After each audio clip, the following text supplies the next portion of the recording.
નમસ્કાર મિત્રો, આજના વર્ચ્યુઅલ ક્લાસરૂમ ટ્રેનિંગ સેશનમાં આપ સૌનું હાર્દિક સ્વાગત કરું છું. આજે આપણે વાયરમેન ટ્રેડ અંતર્ગત પ્રોટેક્ટિવ સિસ્ટમની રીતો વિશે લેસનની વિગતે ચર્ચા કરીશું. તો પ્રોટેક્ટિવ સિસ્ટમની રીતો તો એના વિશે આપણે જોઈએ તો પાવર જનરેશન કે જો જનરેટ થાય છે પછી એને ટ્રાન્સમિશન કરવામાં આવે છે અને એનું ડિસ્ટ્રીબ્યુશન, આ બધી સિસ્ટમ એક ચેન દ્વારા સંકળાયેલ છે. તો આ સિસ્ટમ બહુ વિશાળ છે અને બહુ ગૂંચવાડાભરી પણ છે, જેથી એને પાવરને જનરેટ કરવો, પછી એને ટ્રાન્સમિશન લાઇન દ્વારા આગળ લઈ જવો અને પછી એને ડિસ્ટ્રીબ્યુશન દ્વારા દરેકને અલગ અલગ ગ્રાહક પ્રમાણે વહેંચણી કરવી. તો આ ટ્રાન્સમિશન અને ડિસ્ટ્રીબ્યુશન લાઇન, આ જે લાઇન છે એ ગ્રીડ સિસ્ટમથી જોડાયેલી હોય છે અને તેની સાથે સાથે ઇનકમિંગ અને આઉટગોઈંગ પાવર સિસ્ટમ, એટલે કે જે પાવર સપ્લાય આવે છે અને જે બહાર જાય છે એની સાથે સાથે આ સિસ્ટમ પણ બહુ વધારે જટિલ છે.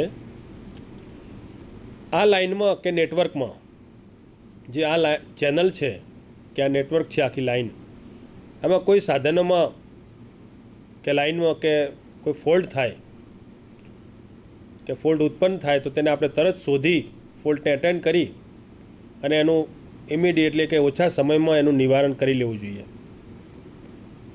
અને આના લીધે આ નુકસાન થાય છે, જે આ ફોલ્ટ થાય છે એના લીધે એના સાથે જે જોડાયેલા કિંમતી સાધનો છે એને પણ નુકસાન થવાની ભય રહે છે અને અમુક ટાઈમે બહુ નુકસાન પણ થતું હોય છે. અને આના લીધે જે આ લાઇન સાથે જે જોડાયેલા છે કસ્ટમરો, જે ગ્રાહકો વીજ લાઇન સાથે, એમને ઘણા લાંબા સમય સુધી પાવરથી વંચિત રહેવું પડે છે કે જેમને વીજ સપ્લાય મળતો નથી. તો આ બધી ફોલ્ટી સિસ્ટમને દૂર કરવા માટે અમુક રીતો આપણે અહીંયા આજે જોઈશું. તો એમાં પ્રોટેક્ટિવ સિસ્ટમની મેઇન 3 રીતો છે: ઓવર કરંટ પ્રોટેક્શન, બીજી છે અર્થ પ્રોટેક્શન અને ત્રીજી ઓવર વોલ્ટેજ પ્રોટેક્શન.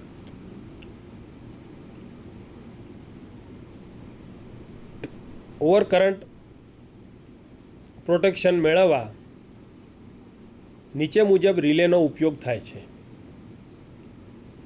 તો એમાંની non directional over current relay છે, તો એ ફક્ત સિંગલ લાઇન માટે જ વપરાય છે.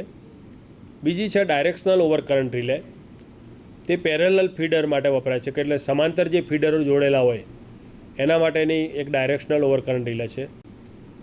ડિફરન્શિયલ ઓવર કરંટ રિલે છે, ડિસ્ટન્સ પ્રોટેક્શન રિલે છે અંતર માટે, અને એક ઇમ્પિડન્સ રિલે છે. તો સામાન્ય રીતે ફીડરના પ્રોટેક્શન માટે ઓવર કરંટ પ્રોટેક્શન રિલેનો ઉપયોગ થાય છે. જે આપણે આની ફિગર છે એમાં ઓવર કરંટ પ્રોટેક્શનનો સિદ્ધાંત બતાવેલો છે. જે લાઇન છે ઓવરહેડ લાઇન, એના સાથે સીટી એટલે કરંટ ટ્રાન્સફોર્મરનું જોડાણ કરેલું છે. અને જે કરંટ ટ્રાન્સફોર્મર છે પ્રાઇમરી અને સેકન્ડરી, કરંટ ટ્રાન્સફોર્મરની સેકન્ડરીનું જોડાણ જે આખી રિલે સિસ્ટમ છે એના સાથે કરેલું હોય છે. તો તમે આમાં ફિગર દ્વારા આપણે મિત્રો જોઈ શકશો કે ઓવરહેડ લાઇન બતાવેલી છે, એમાં કરંટ ટ્રાન્સફોર્મરનું જોડાણ કરેલું છે અને કરંટ ટ્રાન્સફોર્મરની સેકન્ડરીમાં રિલે કોઇલનું જોડાણ કરેલું છે.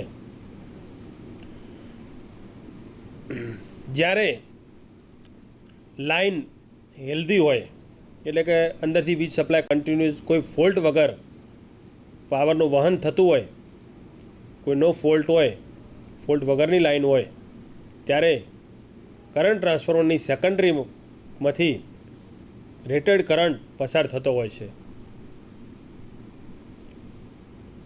ત્યારે સિટીની સેકન્ડરીમાં રેટેડ કરંટ પસાર થતો હોય છે. રિલેની કોઇલમાંથી સાધારણ કરંટ પસાર થતો હોવાથી આર્મેચર આકર્ષાઈ શકતું નથી. જે નીચે જે રિલેની કોઇલ છે એનું જોડાણ આર્મેચરની સાથે જોડેલું છે. નીચે સર્કિટ બ્રેકર આપેલું છે અને સર્કિટ બ્રેકર એક ટ્રિપિંગ કોઇલ પણ દર્શાવેલી છે.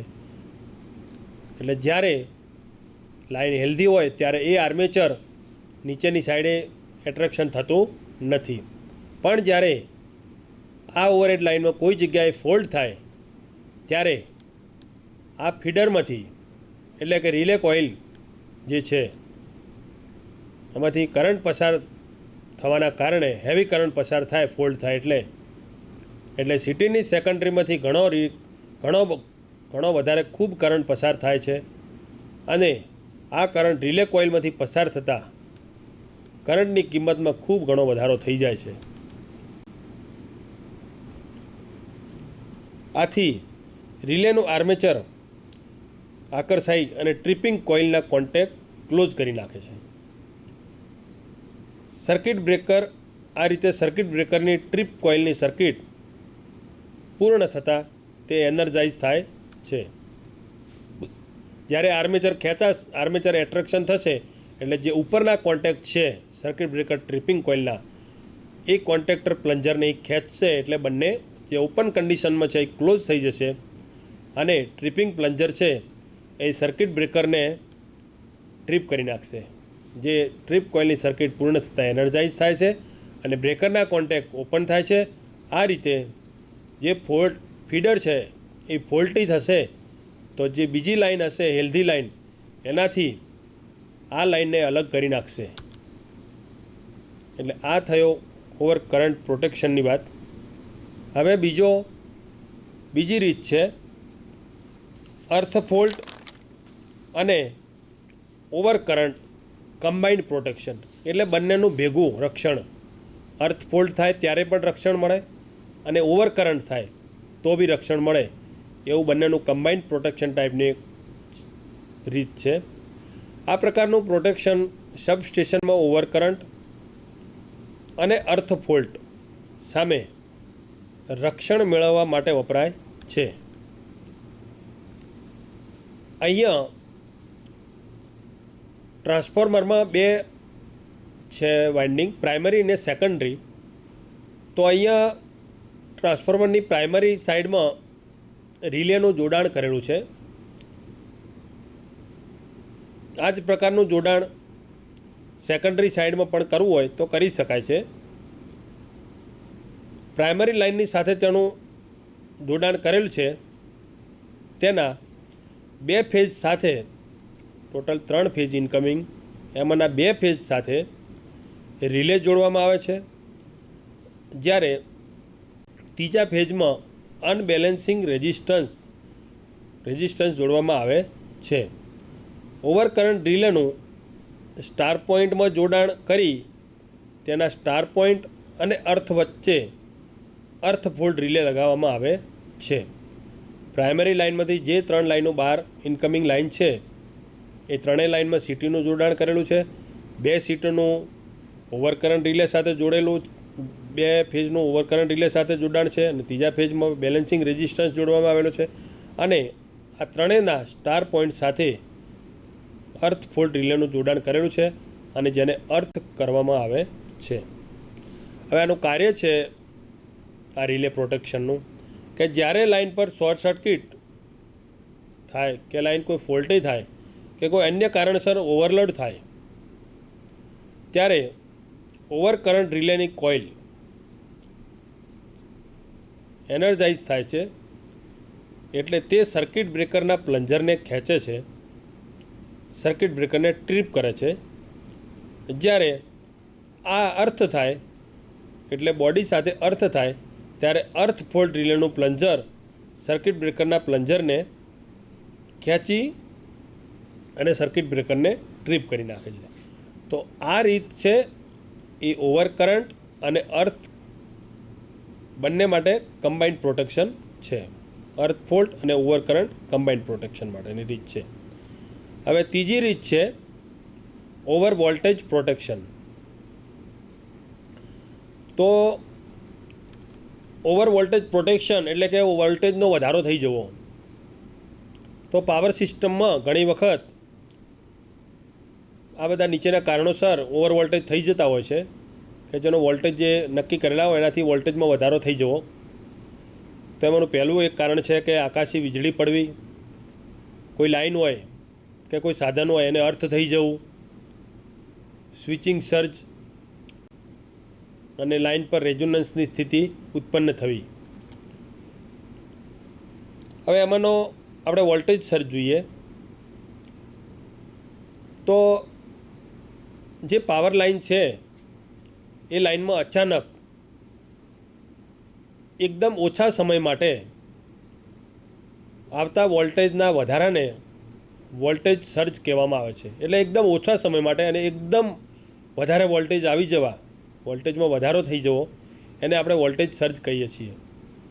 અને આ વોલ્ટેજ સર્જના લીધે આ વોલ્ટેજની કિંમત બહુ ઘણી મોટી સંખ્યામાં હજારો વોલ્ટ કે તેનાથી પણ વધારે હોઈ શકે છે. અને આ વોલ્ટેજ સર્જ થાય એના લીધે આ લાઇન સાથે જોડેલા આગળ લાઇન અથવા તો લાઇનના સાધનોનું ઇન્સ્યુલેશન નબળું પડી જાય છે, અથવા તો લાઇન કે સાધનો કોઈ જગ્યાએથી પંક્ચર થવાની પૂરેપૂરી શક્યતા રહે છે. જો ઓવર વોલ્ટેજ થઈ જાય તો એની પછી જે જોડેલા ઇક્વિપમેન્ટ હોય તો ઇક્વિપમેન્ટને પણ નુકસાન કરી મૂકે છે. એટલે આ બહુ આની વોલ્ટેજ સર્જ છે એ વોલ્ટેજના વધારાને અમુક સેકન્ડ માટે આવતા વોલ્ટેજના વધારાને વોલ્ટેજ સર્જ આપણે કહીએ છીએ.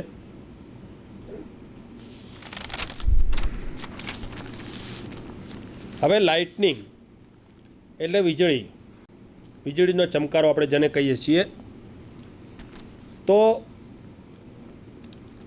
આકાશમાં જે વાદળો છે એ આસપાસ જતા હોય, વિહરતા વાદળો જ્યારે એની આસપાસમાં કાં તો આપસમાં કાં તો પર્વતો સાથે જ્યારે અથડાય ત્યારે એમાં ઘર્ષણ થતું હોય છે. અને આ ઘર્ષણને કારણે એમાં એક જાતની ચાર્જ એટલે કે એનર્જી એકઠી થાય છે, ચાર્જ એકઠો થાય છે.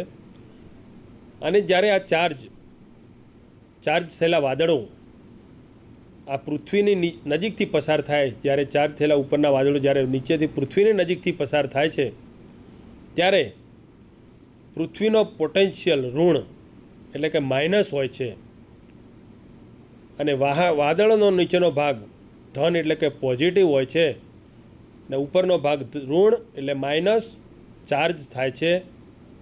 અને આ ઉપરાંત ઘન અને ઋણ એટલે કે પોઝિટિવ અને નેગેટિવ વાદળો વચ્ચે આકર્ષણ થાય છે. આપણે ભણ્યા છીએ કે સમાન ધ્રુવો વચ્ચે અપાકર્ષણ અને અસમાન ધ્રુવો વચ્ચે આકર્ષણ થાય. તો જે આ ધન અને ઋણ વાદળો વચ્ચે આકર્ષણ થાય છે. પરિણામ સ્વરૂપે ચાર્જ વિસર્જન થાય છે. અંદરનો જે ચાર્જ હોય એ બંને વચ્ચે ઘર્ષણ થાય, આકર્ષણ થાય એટલે અંદરનો જે ચાર્જ હોય વિખૂટો પડે છે. અને જે આ ચાર્જ વિસર્જન થાય છે અને આ ચાર્જ વિસર્જન થવાના લીધે આકાશમાં તીવ્ર પ્રકાશ પેદા થાય છે અને ગડગડાટ જેવો આપણને અવાજ સાંભળવા મળે છે. આને આપણે વીજળીનો ચમકારો કહીએ છીએ.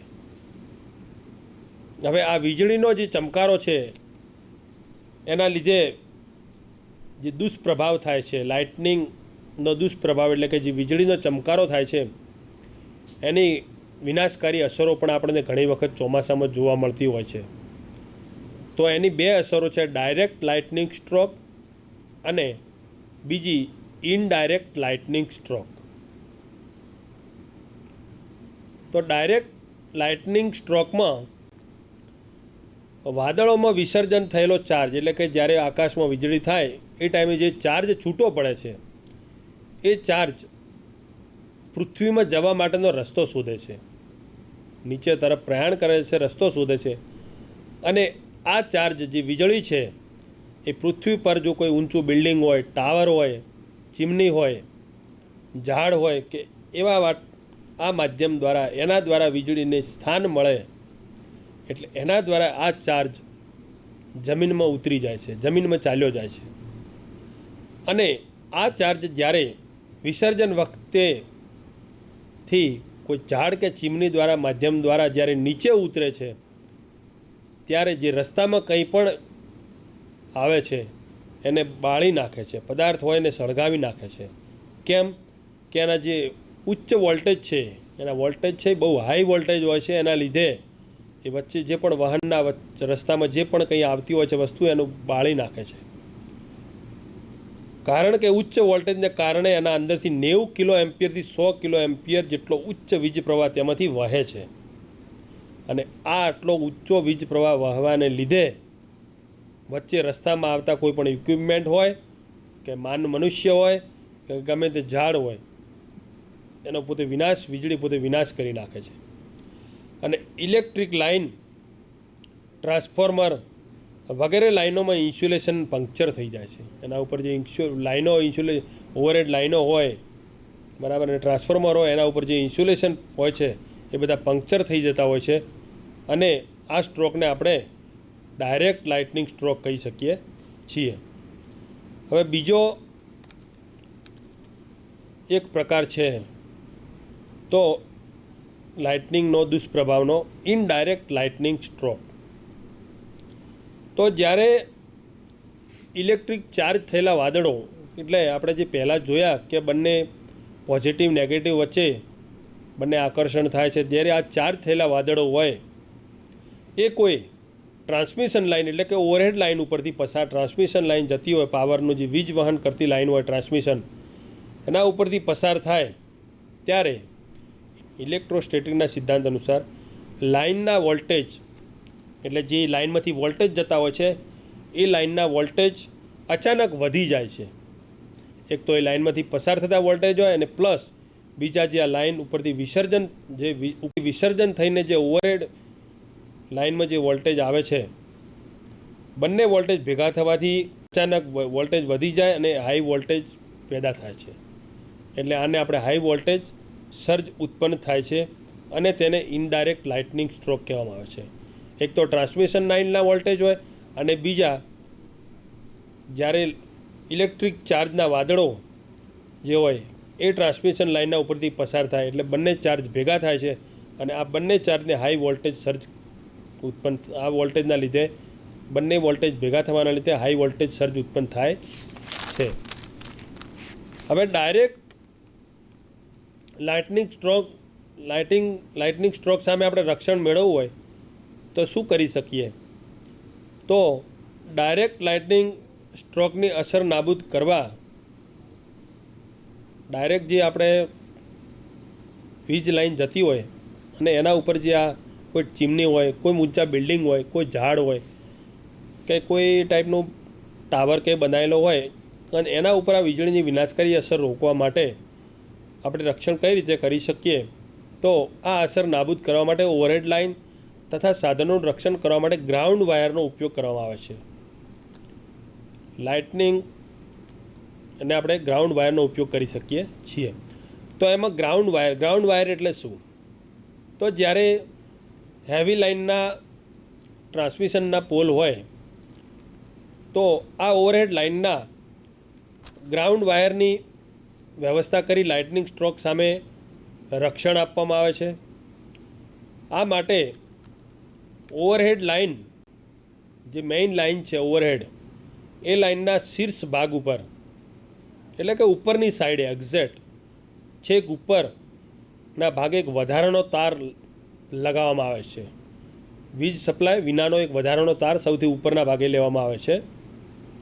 આ તારને સ્ટીલ ટાવર કે પોલ સાથે જ નટબોલ્ટથી ફિટ કરવામાં આવે છે અને આ તારને સીધો પોલ સાથે જોડી અને નીચે ટાવર સાથે જ અર્થ કરવામાં આવે છે. સીધો પોલ દ્વારા ઉપરથી વાયરને લઈ અને નીચે અર્થ કરી દેવામાં આવે છે. જ્યારે ઓવરહેડ લાઇન પર આકાશી વીજળી પડે જ્યારે આ લાઈન હોય, લાઇનમાંથી વીજ પ્રવાહ પસાર થતો હોય અને અચાનક જ્યારે વીજળી પડે ત્યારે વીજળી હંમેશા કોઈ ઊંચું બિલ્ડિંગ કે ટાવર હોય એના ઉપર જ રસ્તો શોધે છે. તો એ ટાઈમે આ ટ્રાન્સમિશન લાઇન ઉપર કશી વીજળી પડે ત્યારે આ અર્થ વાયર ઓવરહેડ લાઇનની સૌથી ઉપર હોવાથી આકાશી વીજળી સૌથી પહેલાં ગ્રાઉન્ડ વાયર સાથે સંપર્કમાં આવે છે. તો સૌથી પહેલાં આપણે જે અર્થ વાયર છે ઉપર જોડેલો છે એના માધ્યમમાં એના કોન્ટેક્ટમાં પહેલાં વીજળી આવશે અને એ વીજળી સીધી સ્ટીલ પોલ દ્વારા જે આપણે વાયર નીચે જોડેલો છે એના દ્વારા જમીનમાં અર્થ દ્વારા સમાઈ જશે. ગ્રાઉન્ડ વાયર સાથે સંપર્કમાં આવે છે અને ગ્રાઉન્ડ વાયર સૌથી ઓછા અવરોધવાળો રસ્તો પૂરો પાડે છે. જે આ તાર છે અર્થ વાયર એ ઓછો અવરોધવાળો હોય છે અને એ દ્વારા વીજળીને અંદર જમીનમાં જવાનો રસ્તો પૂરો પાડે છે. આથી લાઇન, કંડક્ટર કે અન્ય એસેસરીઝને અસર કર્યા વગર લાઇટનિંગ સ્ટ્રોક અર્થિંગ તાર વાટે જમીનમાં ઉતરી જાય છે. એટલે ઉપર રહેલા ઇક્વિપમેન્ટ કે બીજા કોઈ હોય લાઇનના વીજ પ્રવાહ લઈને જતી લાઇનમાં બીજા કોઈ સાધનો લાગેલા હોય એ સાધનોને નુકસાન થતું નથી અને અર્થિંગ તાર જમીનમાં ઉતરી જાય છે. તો આપણે આકૃતિમાં બે ટાઈપના એક સિંગલ ગ્રાઉન્ડ વાયર છે અને હેવી ટ્રાન્સમિશન લાઇન માટે ડબલ ગ્રાઉન્ડ વાયર રાખેલા છે. તો બંને સિંગલ ગ્રાઉન્ડ વાયરને બી જમીન સાથે અર્થ કરી દેવામાં આવે છે અને ડબલ ગ્રાઉન્ડ વાયર છે એને બે તાર દ્વારા ભેગા કરી એટલે વીજળી એના અંદરનો એરિયા આવરી શકે છે. એટલા અંદરના એરિયામાં વીજળી પડે તો એ બંને તારમાંથી ગમે તે તારથી એ તાર દ્વારા વીજળીને અર્થ વાટે જમીનમાં ઉતારી દેવામાં આવે છે. ડાયરેક્ટ લાઇટનિંગ સ્ટ્રોક સામે રક્ષણ મેળવવાની વાત કરીએ. હવે ઇનડાયરેક્ટ લાઇટનિંગ સ્ટ્રોક સામે આપણે રક્ષણ મેળવવા માટે શું કરી શકીએ? તો ઇનડાયરેક્ટ લાઇટનિંગ સ્ટ્રોક સામે રક્ષણ મેળવવા માટે આપણે એને હાઈ વોલ્ટેજ સર્જ સામે રક્ષણ એટલે ટ્રાવેલિંગ વેવની સામે રક્ષણ મેળવવા માટે લાઇટનિંગ એરેસ્ટર જે આપણે એચટી લાઇનમાંથી એલટી લાઇન એટલે કે હાઈ ટેન્શન લાઇનમાંથી જ્યારે લો ટ્રાન્સમિશન લાઇનમાં જ્યારે આપણે એનું પાવરને લઈ જઈએ છીએ ત્યારે એ ટાઈમે એલટી લાઇન ઉપર જે કન્ઝ્યુમર હોય છે કે જે ગ્રાહકો હોય છે જે પોતાની એલટી લાઇન હોય એ લોકો લો ટ્રાન્સમિશન લાઇન એચટી લાઇન હોય એના ઉપર લાઇટનિંગ એરેસ્ટર લગાવે છે જેના લીધે કરી અને જે આ વીજળીની અસર છે એને નાબૂદ કરી શકાય છે અને બીજા જે અંદર એની લાઇનમાં કોઈ સાધન કે ઇક્વિપમેન્ટ આવતા હોય તો એનો બચાવ પણ કરી શકાય છે. તો આપણે આજે પ્રોટેક્ટિવ સિસ્ટમની રીતો વિશે અભ્યાસ કર્યો. તો પ્રોટેક્ટિવ સિસ્ટમની રીતો આપણે એનો થોડો પ્રશ્નોત્તરી કરીએ. તો પ્રોટેક્ટિવ સિસ્ટમની રીતો કેટલી છે? તો પ્રોટેક્ટિવ સિસ્ટમની રીતો 3 છે. ઓવર વોલ્ટેજ પ્રોટેક્શન, અર્થ પ્રોટેક્શન અને ઓવર કરંટ પ્રોટેક્શન. આ 3 રીતો છે. રિલે કોઇલ સર્કિટ બ્રેકરને પ્લન્જરને ટ્રીપ કરી નાખશે એટલે સર્કિટ બ્રેકર ટ્રીપ થઈ જશે એટલે લાઇન ફોલ્ટી લાઇન જે હશે એ હેલ્ધી લાઇનથી અલગ થઈ જશે અને આગળની લાઇનમાં કોઈ પ્રોબ્લેમ થશે નહીં. બીજું આપણે લાઇટનિંગની વિનાશકારી અસરો એટલે કે વીજળી માટેની વાત કરી કે જ્યારે ચોમાસામાં વીજળીનો કે ગમે ત્યારે કોઈ ઋતુમાં વીજળીનો પ્રકોપ પડે ત્યારે હેવી બિલ્ડિંગો હોય, કોઈ મોટા પ્લાન્ટ હોય તો એ સમયે એને પણ આપણે પ્રોપર જો અર્થ કરેલું હોય તો પણ જો તમે ઉપર આપણે જોઈએ છે કે અમુક મોટી બિલ્ડિંગો હોય છે, રહેવા માટેના રેસિડન્ટ એરિયા હોય છે કે કોઈ જગ્યાએ મોટા પ્લાન્ટ ઇન્ડસ્ટ્રીયલ હોય છે તો તે જગ્યાએ તેઓ લોકો પોતાના ખર્ચે પણ ઉપર ત્રિશૂળ આકારે કોપરની એક પટ્ટી લગાવીને એ તારને કોપરની પટ્ટી સાથે છેક જમીન દ્વારા જમીન સુધી લાવી અને જમીનમાં એને કમ્પ્લીટ અર્થ કરી નાખે છે. તો આ કરવાનું એક જ કારણ છે કે જ્યારે એ એરિયામાં એટલા નજીકમાં કોઈ જગ્યાએ કોઈ વીજળી પડે તો એને વીજળી છે એ આ કોપર સાથે જો એટલા એરિયામાં કોઈ કોન્ટેક્ટમાં આવશે તો એને પહેલાં અને વીજળી આપણે જોયું કે ઊંચી બિલ્ડિંગો એના જ કોન્ટેક્ટમાં પહેલાં આવે છે એટલે એ ગમે તે જે ઇક્વિપમેન્ટ જોડેલું હશે અર્થ પ્રોટેક્શન માટે તો એના દ્વારા વીજળી સીધી જમીનમાં હજારો વોલ્ટ જે ઉચ્ચ કિંમતનો વીજ પ્રવાહ વહે છે એ વીજ પ્રવાહ સીધો જમીનમાં ઉતરી જશે અને આજુબાજુ રહેલા રેસિડેન્શિયલ એરિયા કે કોઈ પ્લાન્ટમાં કોઈ નુકસાન કે એવું કોઈ કરશે નહીં. તો આપણે આજે પ્રોટેક્ટિવ સિસ્ટમની રીતો વિશે મિત્રો અભ્યાસ કર્યો અને આપણે બધાએ મને ધ્યાનથી સાંભળ્યો એ બદલ હું આપનો સૌનો ખૂબ ખૂબ આભાર માનું છું. નમસ્કાર.